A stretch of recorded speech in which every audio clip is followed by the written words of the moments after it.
Hello NinBuzz viewers, it is I, RedPandaGamer, here for another Nintendo review. Today's review will be covering the new 3DS Virtual Console release, Kirby's Dreamland, which originally came out for the Game Boy on August 1st, 1992, and the 3DS Virtual Console on June 30th. Kirby's Dreamland, the debut of Kirby, was developed by HAL Laboratory and published by Nintendo. It was designed by Masahiro Sakurai. Kirby was a dummy character that the developers used until they could define a more sophisticated image. The designers grew to like Kirby so much, they decided to keep him instead of using a more advanced character. He was originally named Popopo, and Kirby's Dreamland was titled Twinkle Popo. Eventually he was renamed Kirby after the Kirby brand of vacuum cleaners, and the game was renamed Hoshi no Kirby, literally Kirby the Stars. Originally, Kirby's color was debated upon. Masahiro Sakurai wanted him to be pink, like he is today, and Shigeru Miyamoto wanted him to be yellow. Eventually, Nintendo decided to make him pink. Although pink is still Kirby's main color, later games have shown Kirby in a wide variety of colors, including yellow, to make Miyamoto happy, I'm sure. The design behind Kirby's Dreamland is very unique and hasn't really been replicated by any other game by anyone, even Nintendo. They definitely go for the more cutesy way. I mean, obviously they're trying to look towards younger gamers, so they keep with the cute theme. The thing that Nintendo did best for the graphics of this game was layering. They do a very good job of putting as many layers in as possible.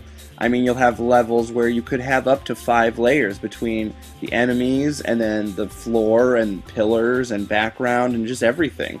Layering really was the key behind, in my opinion, amazing graphics for just the Game Boy. All the textures look really nice also. They don't skimp out on any of the details, and it's almost hard to believe this is a Game Boy game and was a really early Game Boy game. So I'd say they easily achieved what they were going for. This game looks really nice. And let's not forget about the music, composed only by Jun Ishikawa.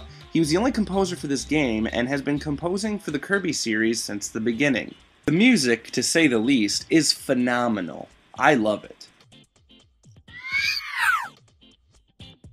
The story behind Kirby's Dreamland is very simple, which you would expect from a Game Boy game. The gluttonous King Dedede has stolen all of the food from its inhabitants of Dreamland for a midnight feast. So Kirby, a resident of Dreamland, goes to retrieve the food and stop Dedede.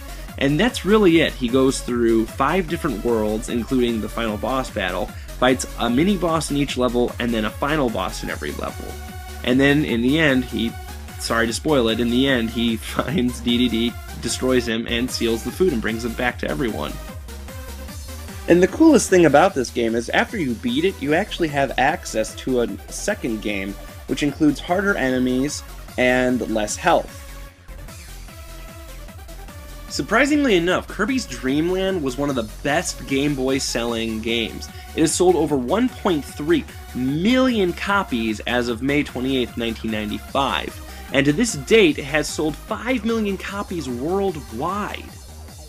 It is the 4th biggest Game Boy release, only behind the Pokemon games and Mario.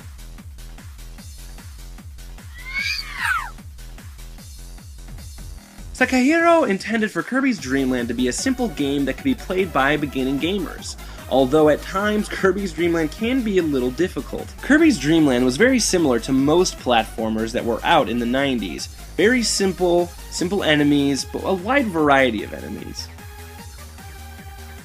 Although Kirby is without his patented copy ability, he does have a few weapons. Not only can he suck in air and blow it out at enemies, or suck in enemies and shoot them out at other enemies, he also finds a few items throughout the game. One item will allow him to fly forever and be able to shoot never-ending puffs of air, which actually makes the game seem like a shoot-'em-up. Also, there's an item that it's actually more like an ability. You can shoot fire out of your mouth whether you're flying or walking. That is used a couple of times. And of course, a weapon that's remained forever is the microphone that you use and kills every single enemy in the area. So although they were without the copy, they still gave you abilities. And for some people it can be difficult to go back and play a game that doesn't allow you to do the copy ability, because let's face it, one of our favorite parts of Kirby is being able to have thousands of abilities. But it's still, it just goes back to its roots of a simple platformer, because that's all Kirby really is. It's a platformer with tons of abilities. I mean, it's a really simple game. The thing that just set it most apart was later when they would give abilities in Kirby's Adventure. Now, as much as I personally love this game, I don't feel right giving it a super high score, and by super high score I mean a perfect 10 out of 10. I honestly think that they did something amazing with this game, and if it weren't for how good this game was, I don't believe that Kirby would have been as successful as it is today. I think that the biggest issue they had with this was their intent. They intended on making this for beginning gamers, you know, people who aren't, you know, very well versed in the ways of gaming. And what they ended up with was a great platforming experience that had a lot of difficulty to it. I mean, I myself died several times in my playthrough of the game, so for a younger child, this game could be pretty difficult. So for that reason alone, I feel like I can't give it much of a higher score because of what it was intended to be. But for what it ended up becoming, I feel like I can appropriately give it an 8 out of 10. Thank you guys so much for watching. I'm RedPandaGamer. Please subscribe to NinBuzz, and let me know what review you guys would like to see next. Thanks for watching. Comment, like, subscribe, do whatever you gotta do to show your love. I'm RedPandaGamer. See you guys.